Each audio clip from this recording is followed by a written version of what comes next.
Hey guys, Nick here. I'm going to go ahead and just state the obvious. This is a marketing tool for my real estate business. I've been a realtor for 20 years right here in Nashville. But who wants to listen to a boring podcast about real estate? Good news, it's not. This is a podcast about people that I've built relationships with since I moved here in 1988. If what I stand for resonates with you and you're looking to buy or sell a home in this area, let's talk. No pressure, just a conversation, kind of like this podcast. This is the 615 Podcast with your host, veteran realtor and entrepreneur, Nick Woodard. All right, guys, thanks for coming back. Today we have a political columnist who's a good buddy of mine that we've actually been friends for probably 30 years or so. He's the co-host of the Matt Murphy Super Talk 99 conservative radio show. He is a fellow obnoxious conservative Bama fan. And everybody, welcome Cam Smith. Hey, Nick. What's up, bud? I'm glad to be here, man. Thanks for coming, man. Well, you grew up in Brentwood like I did. OG, man. OG.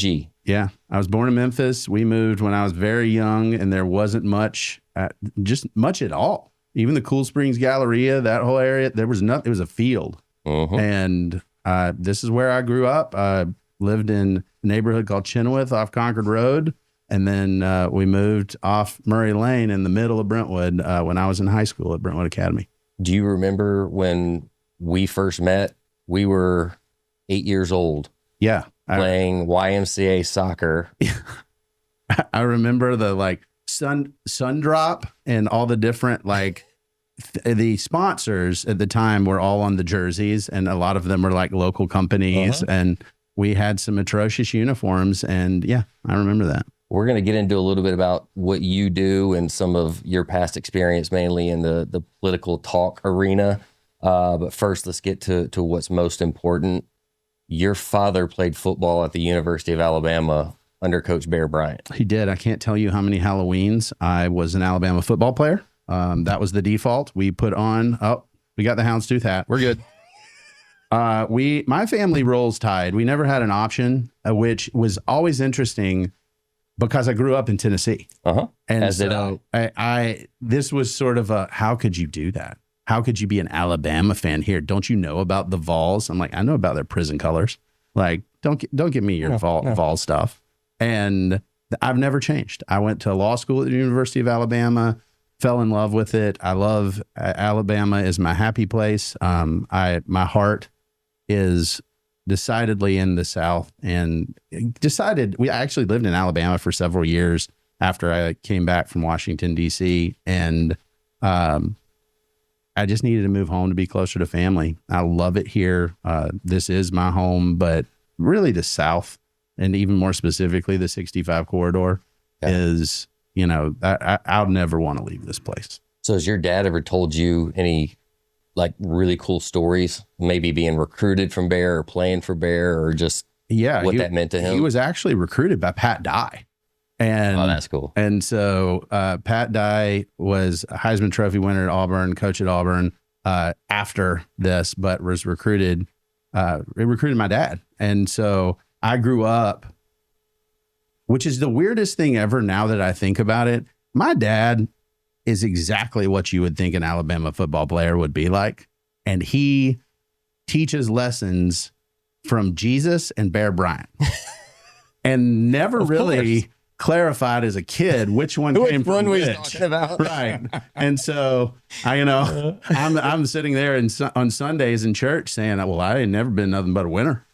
And my Sunday school teachers are looking at me like I'm from outer space. And I'm like, well, yeah, this is how this works.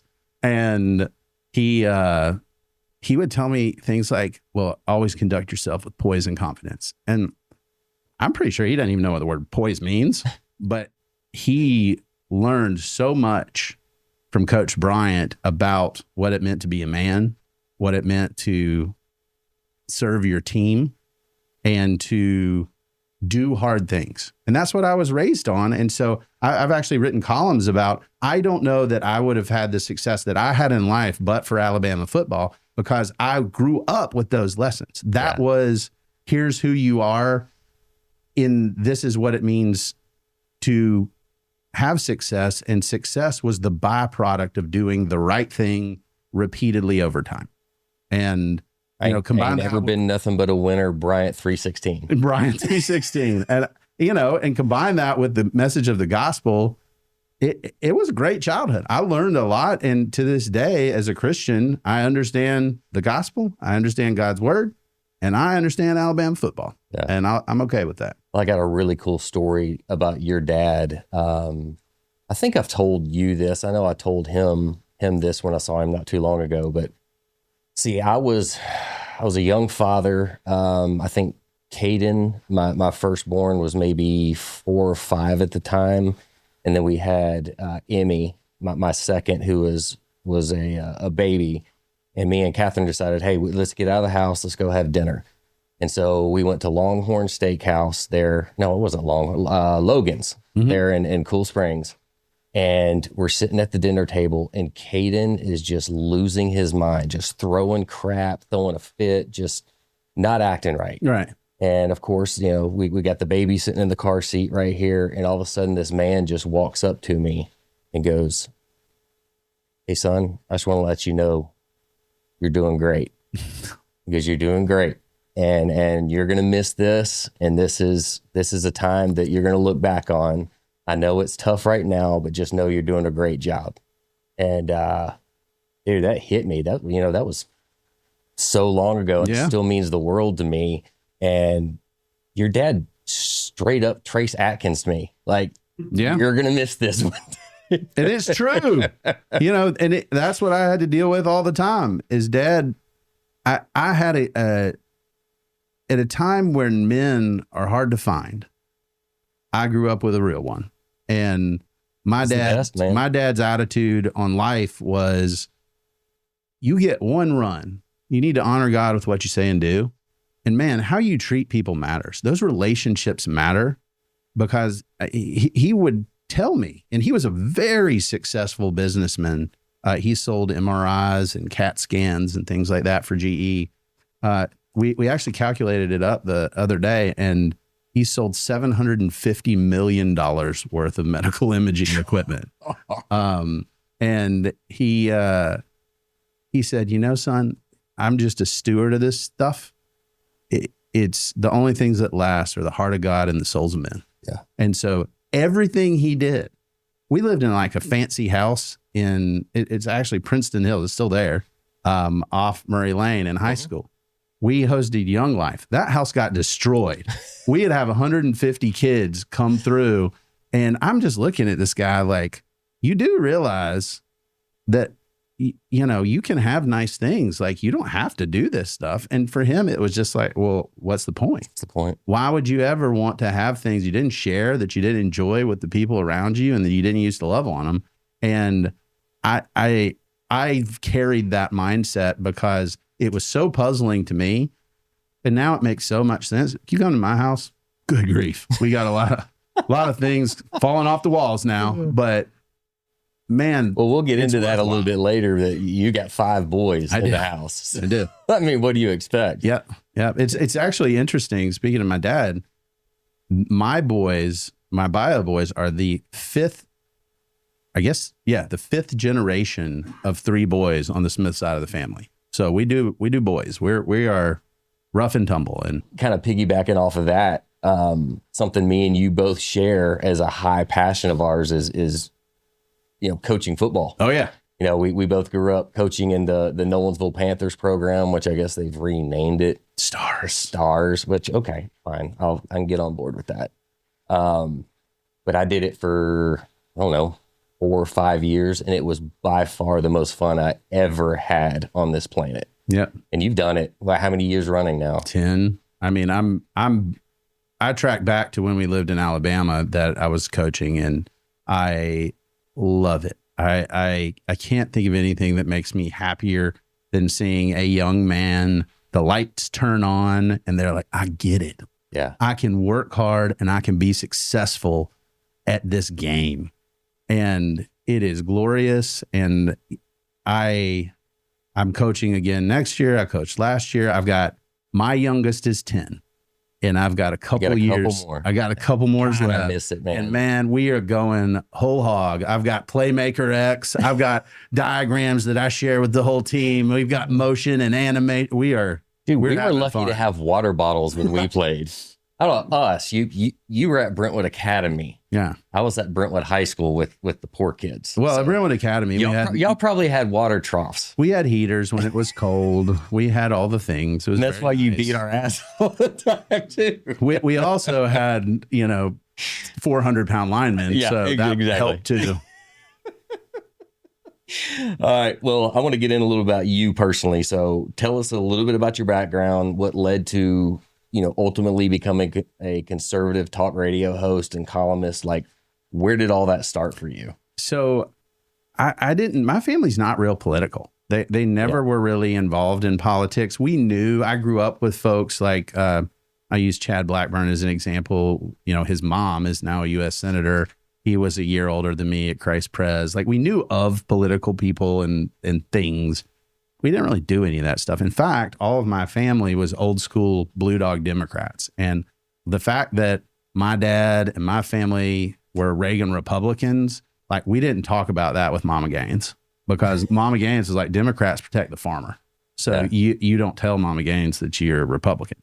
And I didn't really even think about it. I get into law school and I decide I want to, at the University of Alabama after undergrad at Washington and Lee, and decide, well, I'm going to be this courtroom attorney, and I'm going to be the next Perry Mason, and I'm going to get out there and I'm going to, have soaring rhetoric, and I'm going to be a great courtroom attorney. And then I'll go to change school. Washington. Yes. Well, I was like, I'm going to be this master litigator. And then I realized that doesn't actually happen. And that's just a TV show. Yeah. And I'm like, well, that's kind of boring. And so about that time, I had some friends. There was this thing called the Federalist Society. And I got involved with them because it was basically conservative and libertarian lawyers who respect the rule of law and the legal process, and said, okay, I want to learn about this. Long story short, that led to some opportunities to go work on the Senate Judiciary Committee with Jeff Sessions. And I just opened my eyes. Jeff Sessions was the U.S. Attorney General for a portion of Trump's first term. Yes. And he was, who I think looks just like Leslie Jordan. Remember him? How y'all doing? He was an excellent, hawkish, a real fiscal conservative senator from Alabama before that. And that's where I had encountered him, a man who understands the rule of law, a man who is extremely principled to his own detriment politically. This is the right thing to do. Well, what if that doesn't work out for you politically? All right. I mean, that was his attitude, and it still is to this day. And he gave me a lot of opportunity. An interesting story. When I worked on Capitol Hill, I was the youngest attorney on the Senate Judiciary Committee. And that's cool. Yeah, it was. Very and there were cool. these folks from like Harvard and Yale, and they were seasoned. Here comes the Bama boy. Here's this redneck coming in here. Like, I wonder if he speaks any English with any coherence. Like, he's not cool like us. And I wasn't. And I did learn that they wanted to do fancy thing. They wanted to rub elbows with the powerful, and that's cool. Well, there was this thing called, Friends of Jeff. And I'm like, well, what is this thing? And it was the people who were constituents who knew Senator Sessions, and they basically were a lot of the folks in Alabama that had done really well, and business people, and just some of his friends. And one of the things that all staffers hate is constituent mail. They do not want to write mail. In fact, that goes down to like staff assistants. Like, that's the last thing. Well, Senator Sessions wanted to make sure that people who he knew personally got some attention from him, and made sure that it wasn't just a form email and stuff, because they get such volume. They kind of have to do a process like that. And I said, I'll do it. Like, I'll be the point person for these relationships and make sure they're taken care of, make sure that they get their questions answered, if they got an issue. Now, did you have a writing background before this, or was this just No. Maybe that's kind of what None. helped you get to it. No, in fact, I was a terrible writer. I was a legal writer. It was boring as all get out. Nobody wants to read legalese, right? Yeah. That's not fun. And so I started talking to these people, build relationships, and I didn't really know it at the time, but I had an opportunity to get to know a lot of people who own businesses, ran things, were just nice folks who, knew people. And he gave me a huge opportunity to build those relationships. And, I started, meeting people. I ultimately worked for a guy named Gary Palmer. He's a congressman from Alabama right now. And I worked at the Alabama Policy Institute after I left Capitol Hill, went to go work for Gary in Birmingham, and just kept getting to meet people, build relationships. And he just said, well, you need to start writing. And I said, well, I've never written before. That seems weird. And he's like, well, these small and this was brilliant. He said, the small local papers need content. They don't have enough to pay somebody to write opinion stuff for them and tell them what's going on. So if you write it and give it to them, they'll run it. And so I started there, and I would write a column for the Alabama Policy Institute and send it out, and these local papers would pick it up. And eventually the other papers noticed and said, well, would you come write for us? And so I started writing for the Birmingham News, Huntsville Times, Mobile Press Register. That went pretty well. And then all this happened from just returning letters. Yes. I mean, it's just like, well, I can write a letter. I can talk. Oh, cool. Well, you can do this. And then I had folks invest in me. Frankly, some very liberal folks at Birmingham News were like, if you wrote half as good as you talk, you might not suck as a columnist. A guy named David McGee, he's at Ole Miss now, but he told me that, and it left an imprint. Yeah. It was like, well, just write conversationally. And the rest is history. I just kept doing it, and most people drop off. I mean, for anybody that's thinking, I want to be a writer, the secret sauce to being a writer who gets paid to write is to freaking write a lot. Yeah. And just what I was going to say with stop. content creation, obviously this was long before Instagram and YouTube and all that stuff. But they say, if you want to make a splash, you just got to keep doing it, keep pumping it out. Yeah. And it's never actually changed. Like it's always the same thing. There's no substitute for human effort. And consistency pays off. My oldest Cam. Is that a Bear Bryant quote? No, actually it was a guy, we made a movie, and the director of this movie said that. I'm like, man, that makes a lot of sense. Yeah. And I think that's the unstoppability. If you just don't stop, like some of the stuff you put out there, it's going to be terrible. Sure. Some of it's going to be excellent. And over time, well, you got to take the criticism too. Like you're great about that. Lumps. You were saying before we even got on here, like your inbox is full of people just, I hate you. You're a terrible person. I'm like, dude, you're one of the best people I've ever known. Like, but I think that's really critical. And I was talking about this with my boys last night, is that the only things that help you grow and make you better are the things that create friction and resistance. And so embrace the suck. Yeah. If everything's easy for you, then you're not growing. So find the difficult, find the hard, and go and say, I'm going to do that thing until I can't do it anymore, and then keep going. And that's, if you're waiting for somebody to clap for you, you better find another life, because nobody in this life is going to do it. And it all the way down to the social media stuff. We laugh about that sometimes. They're like, well, I'm just going to go viral. I'm just going to go viral. No, you're not. You got to go. The way you go viral is you do something 100 times in a row. Yeah. And until you do that, I've talked to my boys about it. They're going to be there for a while. They were like, I'm going to be an influencer. But they want to be a YouTuber. Yeah, I'm going to be a YouTuber. I'm like, okay, we'll treat it like a job. You need to get all the recording stuff. You need to do it, and you need to do it every day. Mm-hmm. And that lasted for exactly a day. And Dad, this isn't fun. It's not just a game. It's work. Yeah. I'm like, exactly. Welcome to life. Well, you spent a lot of time in Washington, and we've talked about this for years, that, you've seen how the sausage is made. Oh, yeah. Like you understand politics more than most people do. And this is some of the fun conversations me and you've had over the years. Like, you're more of a conservative that how the game is played. I'm more of a bull in a china shop, burn it all down, start over. I hate everybody. And you've kind of explained to me a little bit over the years, okay, this is how things work and this is how things get done. Yeah. And if you want to change those things, you got to create permanent, lasting change, which is super difficult to do. Yeah. And what I tell folks is, for example, you're in real estate.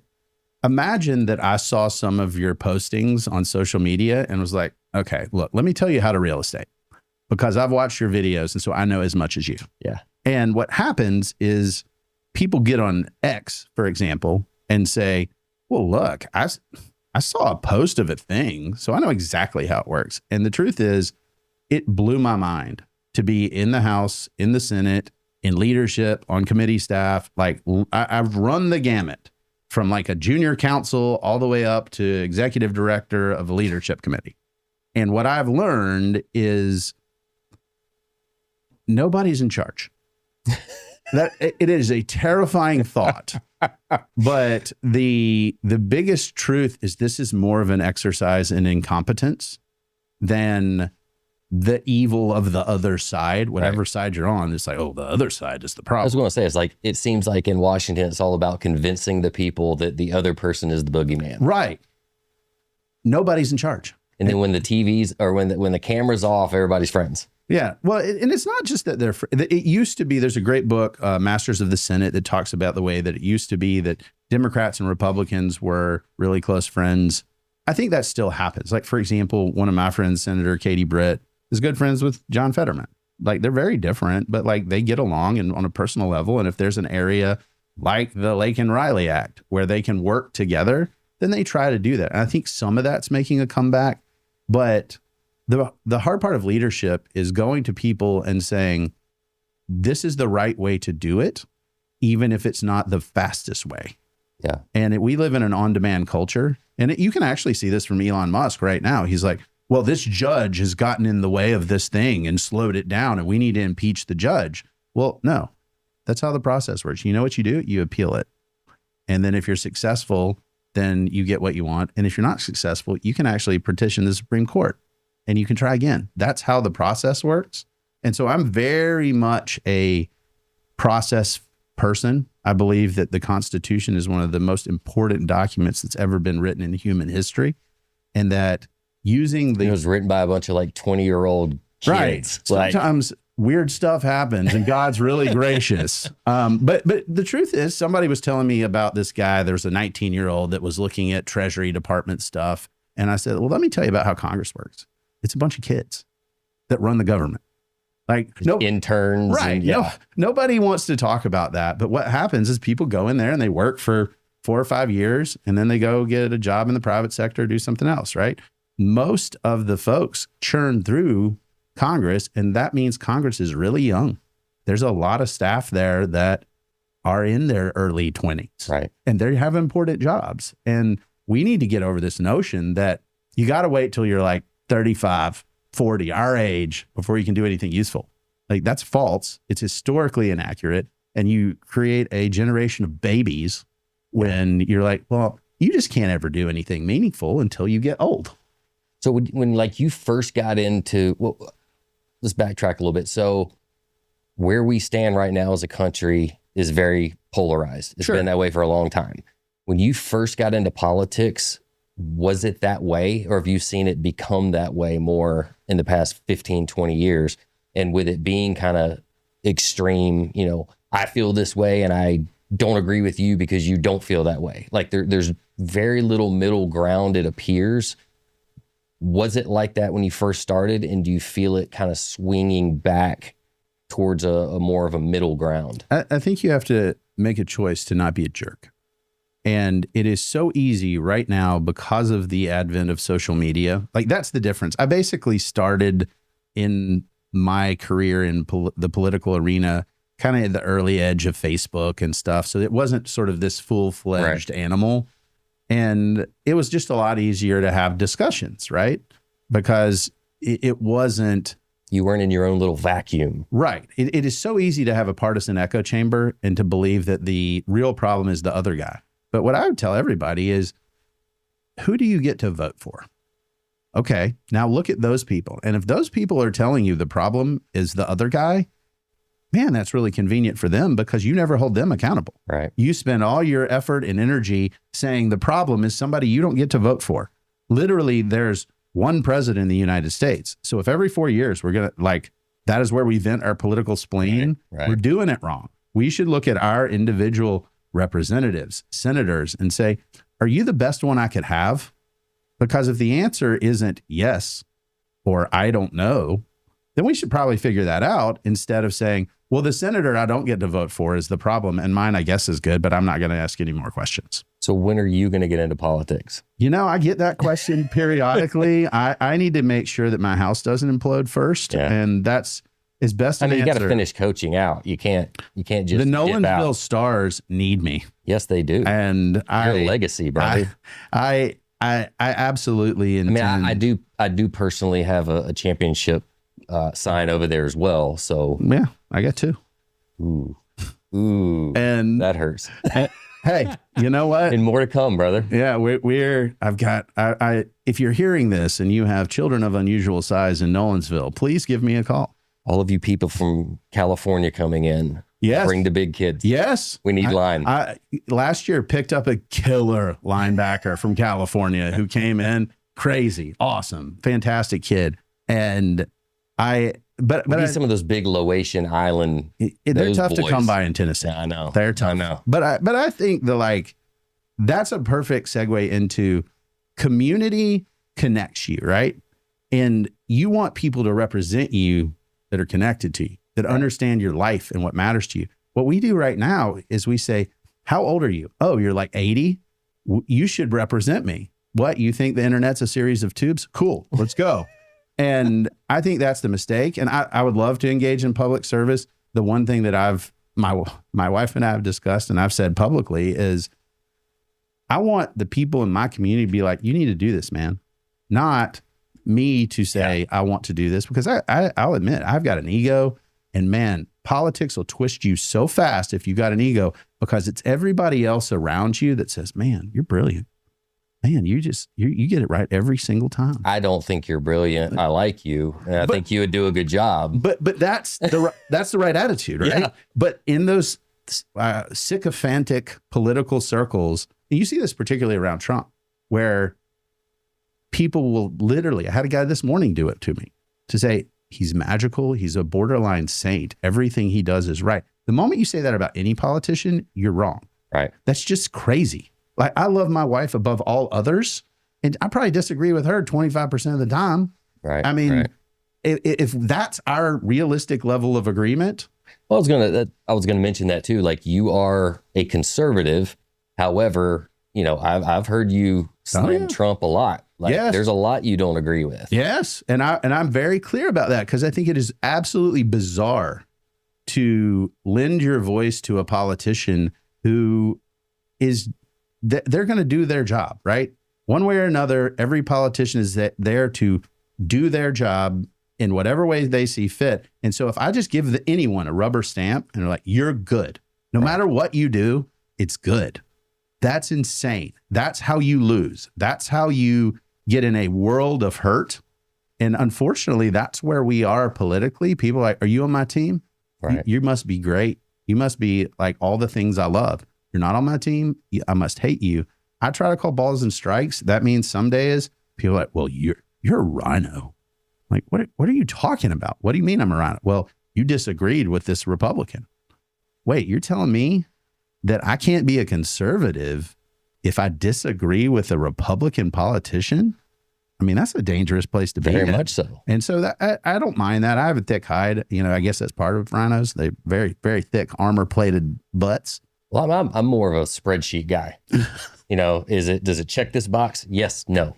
Yeah. Personally, I like Trump, mainly because I don't like politicians. I've never really cared about politics until he came along. And it was more of a, didn't love his personality, but I read his books and all that, being in real estate long before he ran. Sure. And then I got to a place where I was like, okay, both sides hate this guy.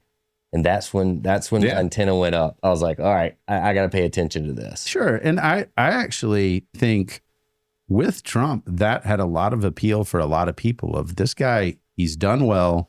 but he hasn't done well in the political space. Right. He has done well because what's considered well in the political space? Like longevity, like what is it? What I mean is you do see people that go into politics and make some money, then go back into politics. And so politics is sort of the accelerant, right? How are they making good money in politics, Cam? It raises some fair questions. And I think for a lot of Americans, what you're describing was a real thing that they experienced. And guess what? When you go in that voting booth, it's a binary. Like, you've got two options there on that point of the ticket. You can click one or the other or write in somebody. That's what you get to do. And that's fine for the politics. It's not fine for the governing, because the governing issues are quite complex. Like immigration is a great example. There are so many different visas, so many different reasons why we would want this stream of migrants and have to be more restrictive on another one. Like, there's a lot to discuss. And so treating a complex issue the same way as you treat a vote is a bad idea. Yeah. And that's what I try to discuss with folks. I mean, if nothing else, with President Trump being in office now, you've got a lot of content to work with now. I do. And one of the things, he's a showman. I mean, he brings emotion, whether it's on the, you're on his side or you're against him. Either way, he brings emotion, and there's plenty to talk about with that. Yeah. And what I've loved about this experience versus his first term is, in his first term, the change wasn't actually that significant. I know that sounds crazy, but when I look at spending patterns, I look at government agencies, I look at personnel payroll, the Trump administration and I'll use this example. The Trump administration and the Biden administration, he's ran up the deficit $6 trillion. Joe Biden ran it up 7. All right. That's not a huge difference to me. Like, they're both sort of, this is less awful, but still awful. What I'm seeing now is, oh, wow, there is a radical difference in the carriage of the executive branch right now. There is a real choice between the status quo and what's happening now. And what I've seen is my liberal brethren are saying, we must maintain the status quo. And the majority of Americans saying, no. And that's it. That's as simple as this needs to get. And I think Trump's going to have a lot of leeway to do a lot of what he's talking about. And for every challenge in saying, let's maintain the status quo, we can't rein in government spending, we must be irresponsible, he can just say no. And that is so powerful right now. Power of no. Yeah. I mean, we've needed to do that for a long time on so many fronts. And I like the idea of negotiating from that, as opposed to, hey, you get whatever you want, we're going to blow it out the door. And it's incumbent on the public to convince the government, hey, could you please be more responsible? This is a waste. You can't put the toothpaste back in the tube. Right. And so here the answer is no. Now convince me the answer should be yes. Okay. That forces the bureaucracy, the people that want the money, the grantees, to say, here's why this is a good investment. Yeah. And then that's a great negotiating place to be from. So a lot of us hear about, when this goes out, the whole USAID situation. A lot of us don't truly understand it. Can you explain a little bit how, what you know about it and what this actually means? It seems like we're uncovering a lot of fraud, a lot of wasted money. Is this being siphoned off, or is this, what's the deal with it? So that's a great example. There's this agency called the Government Accountability Office, GAO. The head of it's a guy named Gene Dodaro. And for years, they literally have an action item list that they put out for every federal agency. You can go look at it right now. And they tell you, hey, these are glaring problems. These are major concerns. And they've been telling Congress, literally professionally screaming at Congress, you got some big issues. And Congress just ignores them. Congress right now is an abject failure. Republican, Democrat, Congress is a failure because they did not hold the federal government accountable. They have not looked in any detail. Basically, they don't do anything. They just say, are we going to spend? Are we going to spend a lot or a whole heck of a lot? And that's it. And that to me is the huge problem, because with USAID, one of the recommendations that was out, the report, I pulled it up It took me 15 seconds. I pulled it up. It was a 2023 report, and it said USAID has so many contracted personnel in oversight of contracts where they don't have any authority to basically bird dog money going out the door. GAO said that's a huge problem. Oddly, they also at USAID had a bullying issue. Like they were bullying personnel. They had a number of ones, and it was right there. I could Google it and search for it, but not until Elon Musk and Doge put it on social media. Say, was it we've shown you behind the curtain, so now you have to do something about it? Right. It is the spotlight. The GAO report, when I talk about GAO reports, I'm willing to bet that almost everybody that hears this podcast has not read a full GAO report. Everyone. What is GAO? Right. Like, it is an entity that basically reports federal government malfeasance and failures to Congress. That's what it was. Doge before Doge existed, but it is nerdy and technical and very precise. Where Elon Musk comes out and said, hey, 50,000 condoms go to Gaza. Now, it was the wrong Gaza. There was a lot of detail that was left out, but people were outraged because why would you buy $50 million worth of condoms for anything at any time for any reason? That seems kind of like a problem. We should know more, right?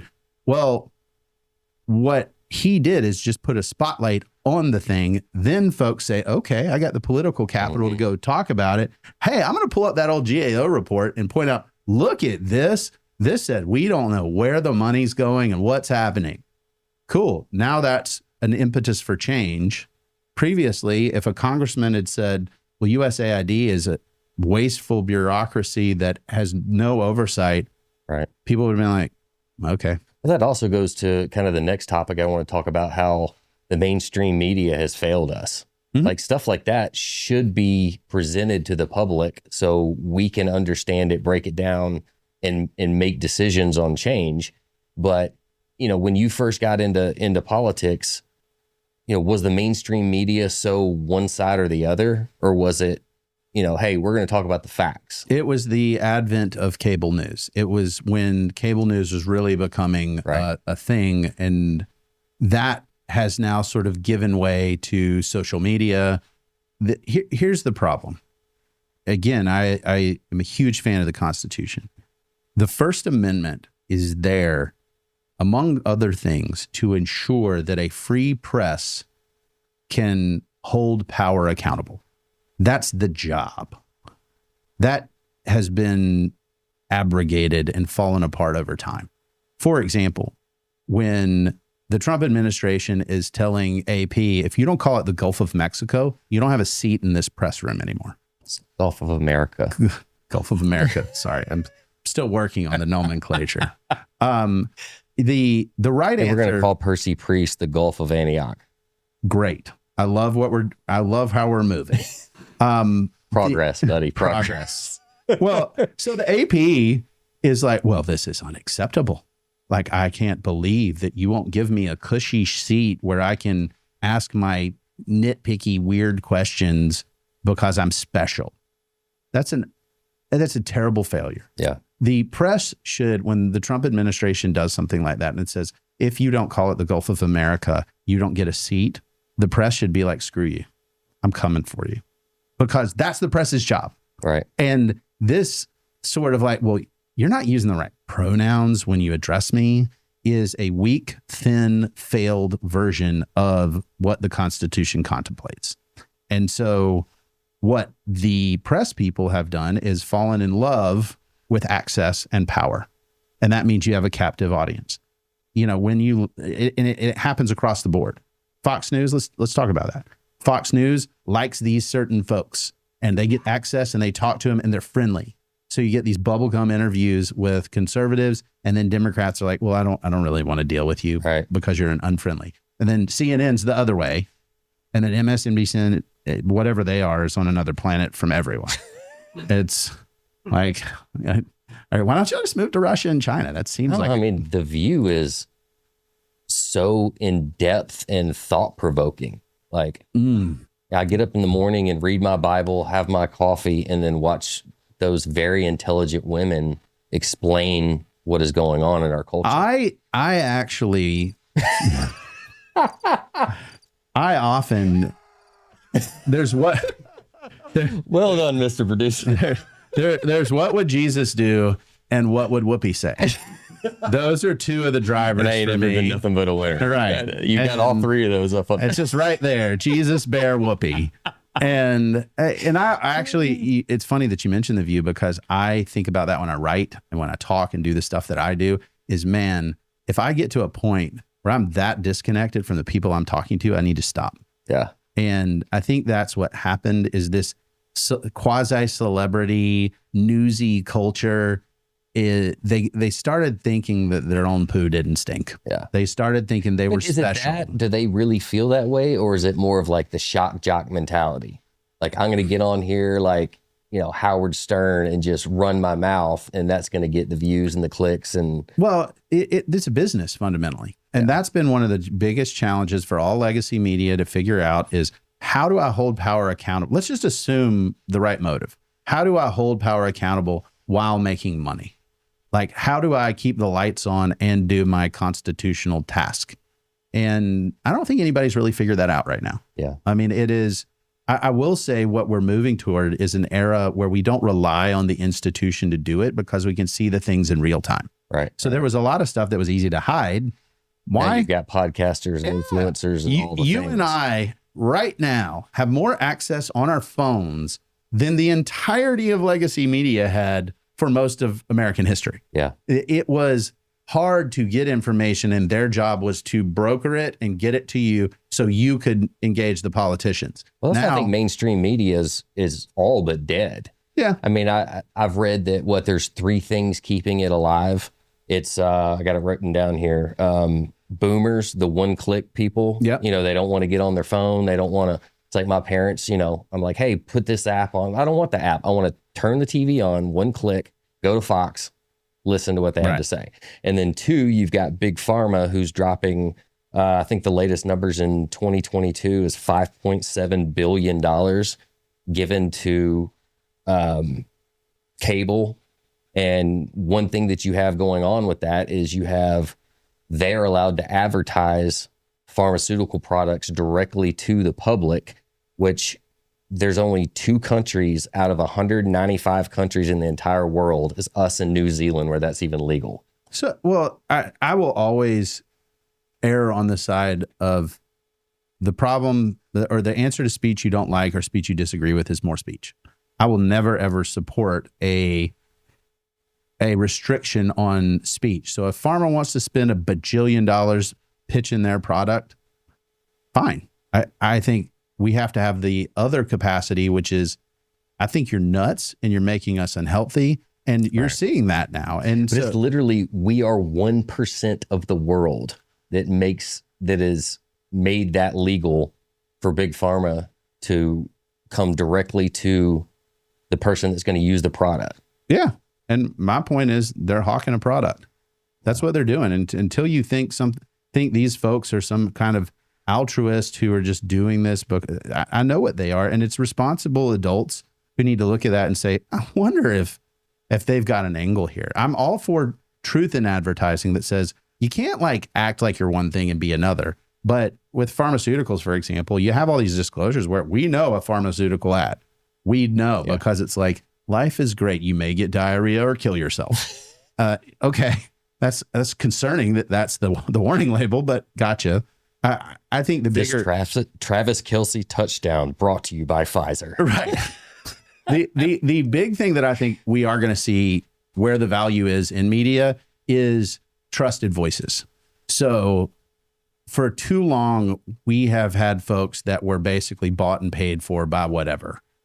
We need more folks that say, I'm building an audience, but I'm a trusted voice because I'm going to tell you the truth. And I'm going to back myself up and explain where I got the information. I'm not just going to throw things off the cuff.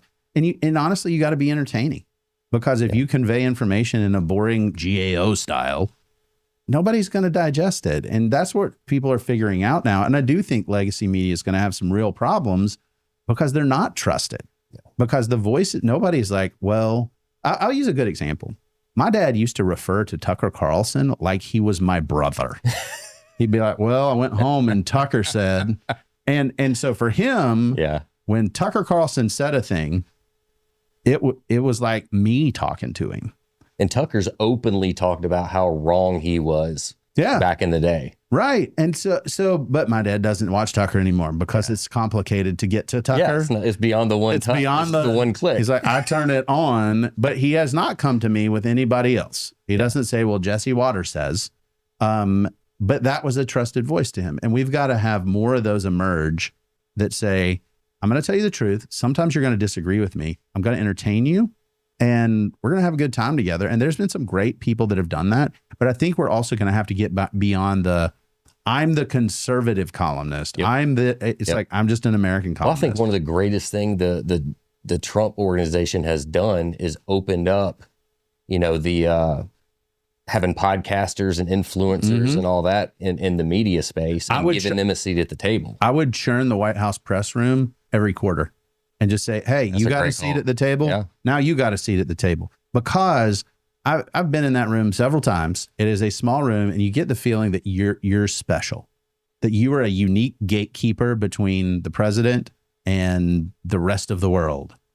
And that's a lie. We don't need a gate anymore. We do need people who ask different questions, who think differently and aren't so close to power that they're afraid to say, I think what you're doing is dangerous and here's why, and explain yourself. Yeah. You need that. You should have a hostile press room. If you want to be a good leader, you need a press that will kick you in the face every time you turn on that mic. Yeah. When you got to have the skin to be able to roll with it. Yeah. You got a lot of these people that just can't handle the criticism and then they fold. Yeah. You got to have truth. You have to have multiple different viewpoints and let the people decide what they feel they want to vote for. Yeah. Not just steering people in the direction where you feel you want them to go. Yeah. And I think the hardest thing for anybody to admit right now is I was wrong. Mm-hmm. I messed up. Like, I said this and I thought this, but really that was a negotiating tactic. And I'll use a good example. Some of Trump's initial tariff stuff. If you want prices to go up, assess tariffs. Tariffs are bad economic policy. As it turns out, tariffs are really good negotiating tools. If you want to start a trade war, bad for America. If you want people to drop their own tariffs so our goods enter their country with lower duties, then that's actually a really good thing. And so some of the things that I've had to realize is, okay, let me keep my powder dry. I understand the economics of tariffs and why they are problematic, but maybe there's a bigger picture here that, hey, we're going to negotiate, but we got to start from a situation where big bad's going to happen. And so I need you to come to the table, much like Trump with Gaza saying, well, we may take this over and we may move the Palestinians to Greenland. This is what I'm going to do. I think that was more on the lines of, okay, we've given y'all plenty of time to do something about this and you haven't. So now we're stepping in. Yeah. And so it's forcing their hand to make some changes. But that's a perfect example in that, well, guess who came to the table? Egypt. It was like, hang on. Before you put troops in and you come and basically displace everyone here. And it takes a wild card for, if we had some polished, put together guy that said this, no one would take him seriously. Now everybody else is like, this crazy ass might actually do this. So nobody wants to fight a crazy person. The threat matters. And let's be honest, our past president was not a threat in any way. He was barely there. And then even asking, well, who's going to come to the table?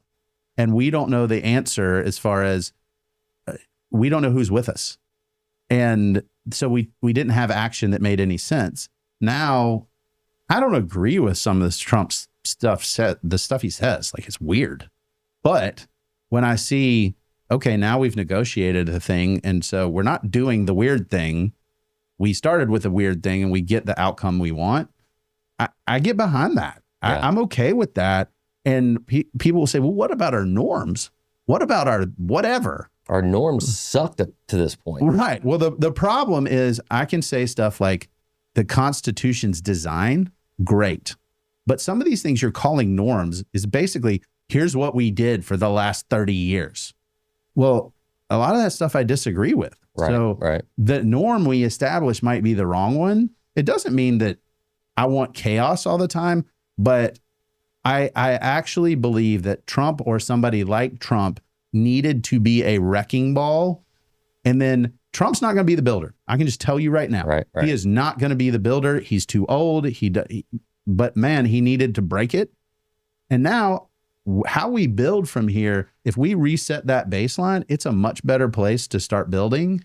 And then we'll see who's serious about it. Do you see Trump as one of those that's kind of playing 5D chess? Like he's thinking 4 or 5 steps ahead and making decisions now to pull out something completely different than what it appears on the surface? No, absolutely not. Does a wrecking ball think about what the next building is going to be? No. But what does Trump bring to the table? Actually, it's a Jeff Bezos principle.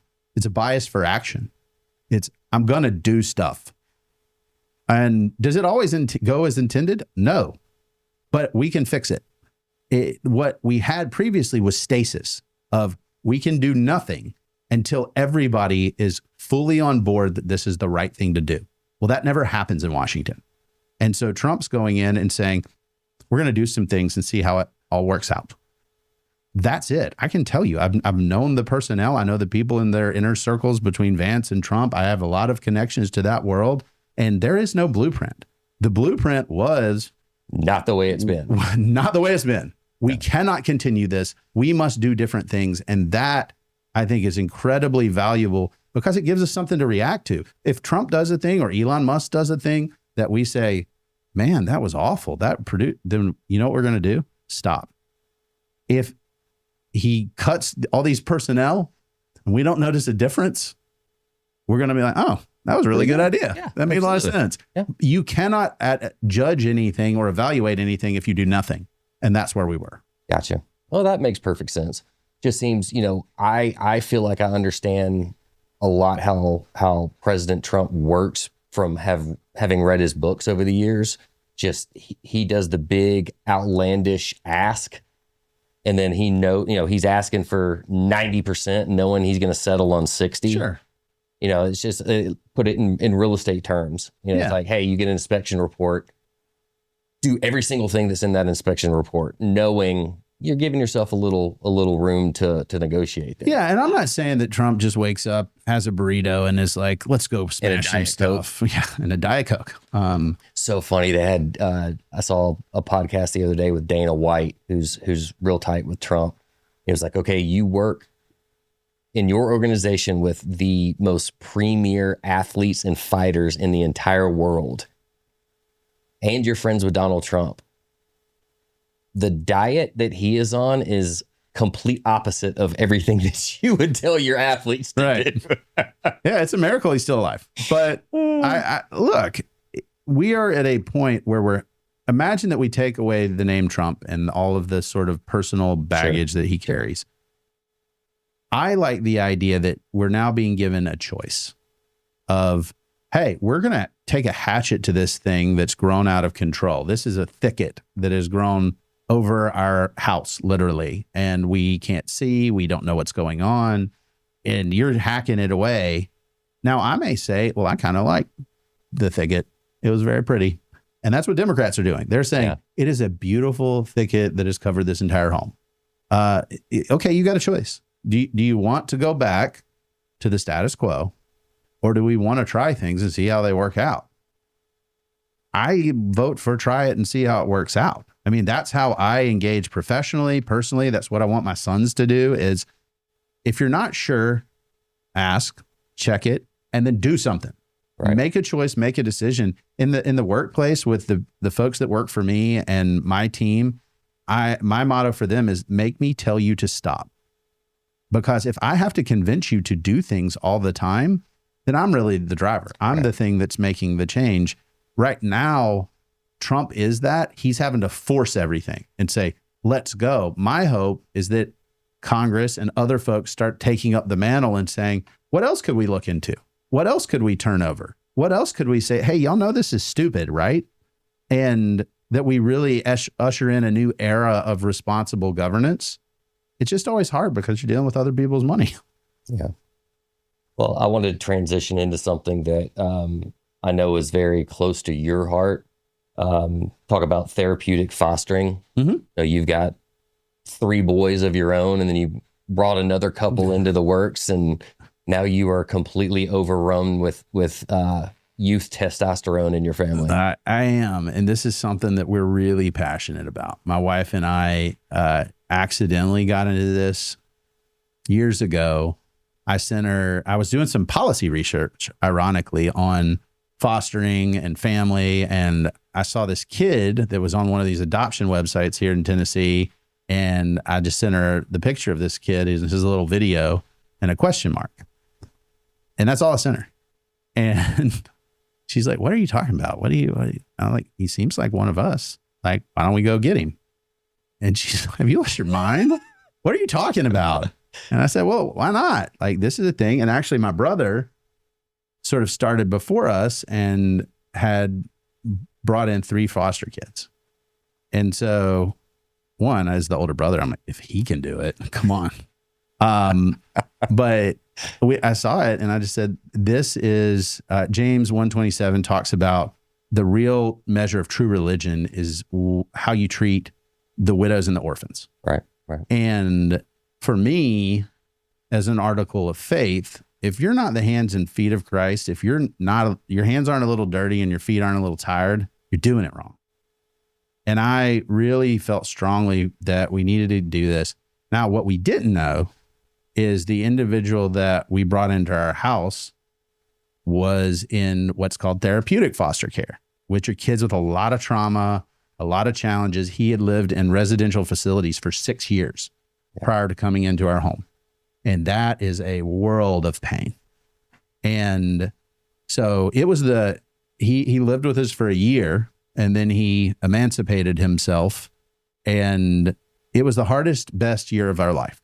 It is, it's something I look back on, and man, the stories, the things I learned, what I learned about race, what I learned about law enforcement, what I learned, I mean, I could go down the list of, whoa, life changed for my family. He was an African-American. Jaleel, and a very large African-American at that. When he left my house, he was 6'4", 260 pounds. Owensville needs some linemen, bud. Had some real challenges, and on 2 different occasions, because he had some emotional control challenges. I found myself between police officer with his hand on his firearm and a young black man.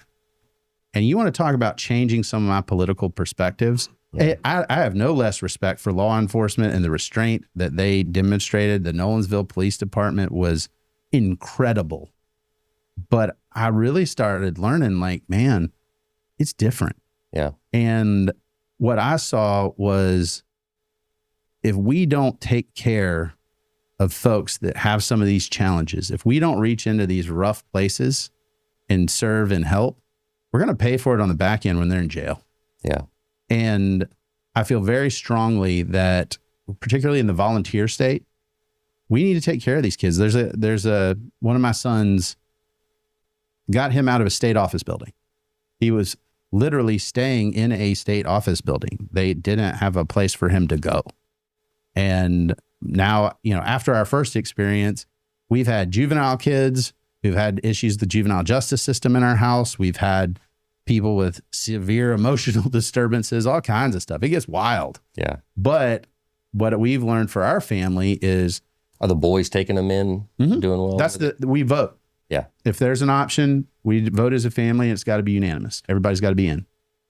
And my boys have learned resilience. They've learned nothing has changed their perspective on what it means to be loved and supported quite like therapeutic foster care, because they've seen what happens to kids who are abandoned and neglected. Right. And they're like, wait, there's a big difference. That changed their outlook on life as well. Absolutely. So anytime you help, anytime you serve, and you are encountering trauma and what I just collectively call the darkness, it gets on you, right? There's a cost to be paid for engaging, because it's not like you help some of these kids and they're like, man, thank you so much. I really appreciate you're just great. Right. And a lot of times they're like, F you, blah, blah, blah. I mean, right. And what you realize is that part is tough because it taught you. For example, my 10-year-old cusses like a sailor. And it's because actually the first son that we had in the house, we'd lose his mind and he would go on a profane tirade at a time when my son was very impressionable. And so, hey, I love him to death, but man, when he gets mad, and so for some people, like, well, that's unacceptable. Yeah. The flip side of that is that's the small stuff. Yep. Your boy's hearing that in the locker room. Right. He knows what it's like. For my son, he better not be saying that. Right. My 10-year-old knows what it's like to love someone well, and he does it. And so and my wife and I have had to make that trade-off, right? There are going to be some things that are tough. I was actually talking to a group of bankers, and they said, well, are you concerned about the safety of your sons? Are you concerned about, what might happen? And I said, well, yeah. I'm more concerned that they will not be men of substance who can lead and love well. Yeah. And that's one of the things about therapeutic fostering and fostering in general that says, I'm going to live out what I claim to believe. Particularly for me as a Christian, it was, Christ showed his love for us in this. While we were still sinners, Christ died for us. And so for me, that sacrificial love was what enabled me to be free. So I am morally obligated to do that for others. Yeah. And that's what we're trying to do. And it is ugly. It is messy. It is a challenge, but it is righteous stuff. And, I want more folks to say, oh man, I don't know if we're ready for this. I don't know. And to do it anyway. Yeah. Because that's what is required here. And it's hilarious that our conversation is, well, that bias for action, the people that just do, that they impact the world and they say, well, I don't have all my I's dotted and T's crossed. Don't wait on someone else to do it, and don't wait till you're ready. Just do it. Yeah. I don't have enough money. My 401k isn't large enough for me to do the right thing. Yeah. I mean, wow. In the Bible, the verse that haunts me more than anything is the rich young ruler walked away sad because Jesus said, give up everything you got. Let's go.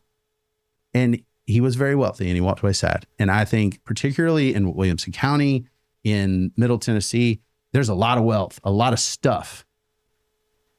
Are we going to be people of substance that when all that stuff goes away, we'll say, man, we lived well. We loved what we served. And if we do that, great. Then you have superpower and you can leverage all this stuff for that end. Otherwise, it's going to be empty. Yeah. Man, one thing I like to ask everybody that comes on here, you grew up here, you left for a while, yet you came back and you're raising your family here. Mm-hmm. What is it you love about living here in Middle Tennessee? Give me one or two things that just you feel you can't get anywhere else that just keeps you here. I love being stuck behind a tractor occasionally. I'm serious. It matters to me that I am forced to slow down amongst people who are a lot like me, who have very active lives, are really building family, a lot of the same values. Grind, we're trying to get it done. And then sometimes I'm stuck behind a tractor, and it is fantastic. And I think for this area, what I've realized is it's a unique place to relate and connect and build community. It doesn't happen right away, right? So for the folks that are talking to you about, well, I want to buy a house, I want to move here.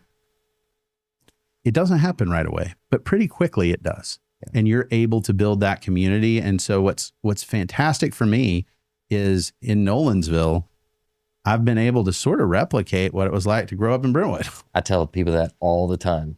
Like, we grew up in Brentwood long before it was the Brentwood now. Right. And always talk about how blessed and fortunate we got here just randomly. Like, Dad got a job in Nashville, and he's like, there's a little place that's within commuting distance. Right. There's not a whole lot going on there, but we're going to put the tents up there. Yeah. And I just happen to be raised here. So, and it's interesting because there's not as many of us that are the OGs that are actually raised here. Few. But I think it is also incumbent on us to say, like, welcome. Like, there's a tendency to sort of be in the South to be skeptical of folks that are coming from different markets. My take is welcome. Like, I'm glad you're here. Like, we want to be the kind of community that incorporates you and makes you a part. And I think the more stuff we can do together, the more times we're outside and we're just hanging out, it is so valuable to me and my family to know, hey, this is our community. This is the people we work with. These are the people who help us. And I have that. My boys, my youngest, who we've talked about, just will run around the neighborhood and he'll just knock on doors and be like, hey, what's going on? And they'll invite him in, and like, he's well known. Yeah. And he'll be like, you got any snacks? What do you have in your pantry? Dude, one of my favorite stories. He's no longer with us, but I remember Caden came home one day. This was, I don't know, 5, 6, 7 years ago. And is out of breath. I was like, what are you doing? And he goes, we ding dong ditched Joe Diffie. John Deere Green, man. And then, Joe ended up being, one of the kids' favorite people in the neighborhood, and he'd bring him in the house and let him raid his pantry and all the fun things. So yeah, and that it's just a different area, man. Anybody thinking about that, to moving and they're not sure, this is a great place to do that, because literally I have open door policies with my neighbors. That my next door neighbor, who is a bank executive, Mr. Financial, everything, he has a policy that if my garage door's open, you can come over and get a popsicle. And that's what my boys did for years. Yeah. It's, hey, well, Mr. Schroed's over there, and I know I can go get a popsicle. We have a garden that we have on the property line. You want to talk about a headache for real estate agents? We have a garden that's on the property line that we do together. And that's what makes this place magical and wonderful. And I got clients right now that are building a house coming from Phoenix. And, we're going through all the low voltage wiring and everything during the construction. And they're really paying attention to elite security. And they're like, okay, we're going to wire the cameras and we're going to have all this. And they're like, Nick, what's your opinion? I'm like, I don't even know if I lock my door half the time when I go to bed. Yeah. I just got one of those Ring doorbells so you can like see people and stuff. The only thing that we don't lock our door. I use it just so I can talk to people when they come by. So and you I'm don't like, have hands at the door. No, I do it to my kids' friends. I'm like, I see you. That's a weird shirt you got on there. Like, just to, goof around with it. But yeah, it's incredibly safe. And it runs the gamut in our neighborhood. We have some people that have the to the nine security. But like, my take on it is I have insurance and I have 5 boys in my house. If you really want to come in here, knock yourself out. They've already destroyed everything anyway. Yeah. You are really entering a world of pain if this is because they're just dying for a bad guy to come through the door. I've prepped for this my entire life. They're just like, they're going to come flying off the stairs. It's going to just like when they said Trump got in, like, oh, hell's going to break loose and it's going to be World War III and it's going to be, I'm like, I've prepped for this, baby. Yeah. It's my time to shine. That Tuesday.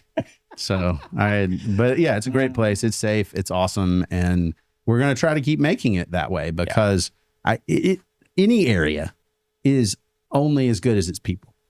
And getting more people out of doors saying, turn off the screen. Come on. Let's go garden. Let's go goof around at a festival. Let's go do some fun stuff. The more of that we do, and we do a lot of it, it's great.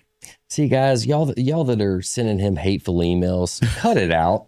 Cam is a fantastic man. It is. He's a great, great guy. If you look at my inbox, and I told you this earlier, that you see all the criticism and stuff that comes with putting your opinions in public. And when I respond to him and I'm nice and I just say, hey, well, look, we just disagree. It's okay. The number of responses, and I'm talking hundreds over the last several years, is I didn't realize you were a person. Like, what? And they genuinely say that. And they're this like, conservative bot that just is here to piss people off. Conservative AI. And I'm like, no, I actually wrote this and I actually believe that. Roll Tide. Right. Right. And then they're just shocked. And the number of them, I got to get coffee with a Vanderbilt professor because he just said, okay, well, like, can we talk? And the answer is sure. And it changes the game. So I would encourage everybody, listen to this, but then take what you hear and go talk to somebody about it. Yeah. Well, brother, I love you to death, man. You've always been one of my absolute favorite people to talk to, whether it's politics, Alabama football, how to beat Bordeaux, all the things. Which is always tough, by the way. Always tough. Those kids are big. So I always have a little something for people that come. Oh, wow. Got your own 615 hat. Wear it proudly, this brother. is serious. Like you have the Darth Vader version. Mine's the version of like the people on the side of light. So thank you. Gotcha. All right, brother. All right, guys. Thanks for joining us. Hope you get some value out of this. Cam's a great guy. Check his stuff out. We'll link it all into the show notes here. And he's got some really big things on the horizon. So look forward to that. Thanks, guys.